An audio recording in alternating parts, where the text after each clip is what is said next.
Hey, how you guys doing? Welcome back to Hyper Vlogs. Today we're going to be talking about tattoos, specifically my tattoos and what inspired me to get them. So if you guys didn't know, I have 6 total tattoos and plan to get plenty more. I actually want to work on finishing my sleeve on my left arm. My first tattoo I got was back in 2014, or I believe 2014 or 2015. I was doing training for my job out in San Diego, California. A guy named Drew did it. He was a pretty cool guy. It's a American flag with a pinup girl and the atomic bomb. These 3 inspired me because they form what I think makes up the United States. One is power, second is equality. The American flag is patriotism. Now, I haven't got it finished yet, and you might be asking why did I get all these other tattoos but I haven't finished my back tattoo.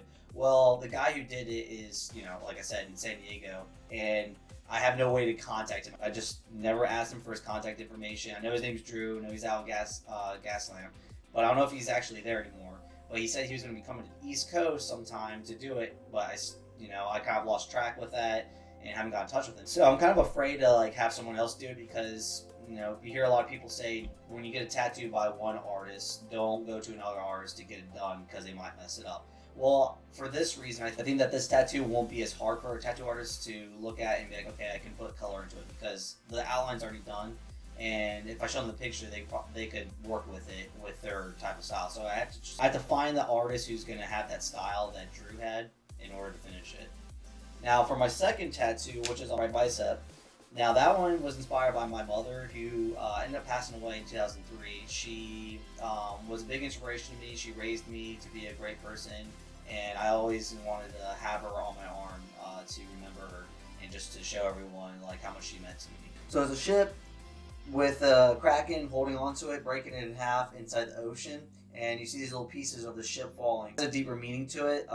So when my mom was on her deathbed, she had a last tear that came down her cheek, and I remember seeing that. The ship breaking in half is the release of her soul when she passed away, and her name was Marcella, and her birthday was over here. And so that's to commemorate her.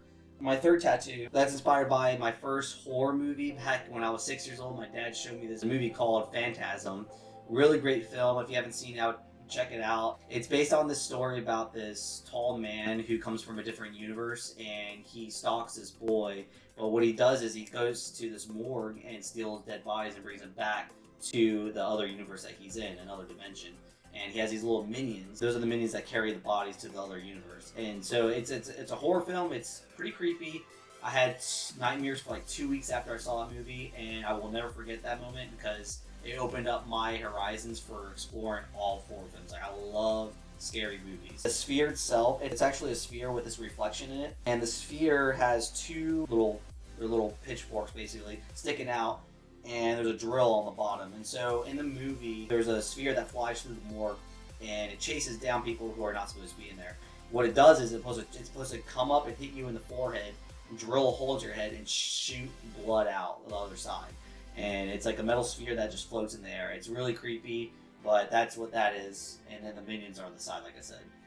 Now, my third tattoo, inspired by Game of Thrones, of course. I love Game of Thrones. If you have any Game of Thrones fans out there, oh my god, maybe we'll just have to make a video on Game of Thrones because, oh my god, season 8's gonna be awesome.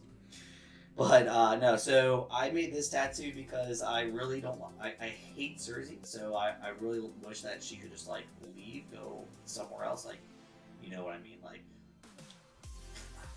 It's a skull with her crown, and it has Jon Snow's sword through her skull. I kind of put it together through some pictures I found online. I gave it to a guy named Chris who did it over at Blue Gorilla here in South Carolina. So that was my 4th tattoo. Now my 5th tattoo, another tattoo inspired from my mother. It was her signature that she put on my birth certificate, and it has 2 roses, one for me and her. So it's pretty simple, but a guy named Brody did it.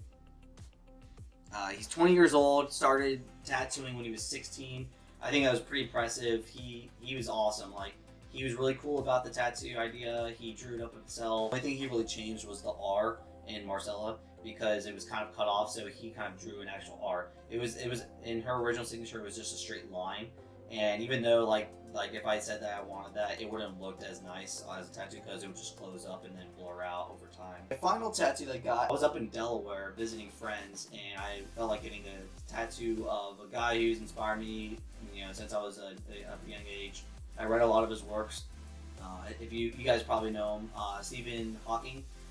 Yeah, so he inspired me through science. When I was in high school and middle school, I loved science, and I started reading his books on relativity and black holes, and I just loved it. Like, it's magic. Stephen Hawking really put his life into his works, and that's what inspired me the most. So the quote that I put on there, it's a quote by Stephen Hawking. So intelligence is the ability to adapt to change, and it has his name, and it's in typewriter form because he used to work with typewriters. So now a girl named Lauren, I believe it was, she did a really good job. She charged, it was a little expensive, but I mean, to get those letters right, like when you're looking at a tattoo, you want something that's good quality, especially with lettering. If you don't get so if you ask for typewriter, there's a lot more work involved. You have to find the font online, and you got to get the right spacing. And for her to have done the right font for every letter and the spacing in between, ridiculous. So yeah, well, those are my tattoos, and I hope you guys enjoyed the video. If you did, please hit the like button and subscribe. Coming out with more tattoo videos soon. Well, thank you guys for watching, and hope you have a good one. Bye.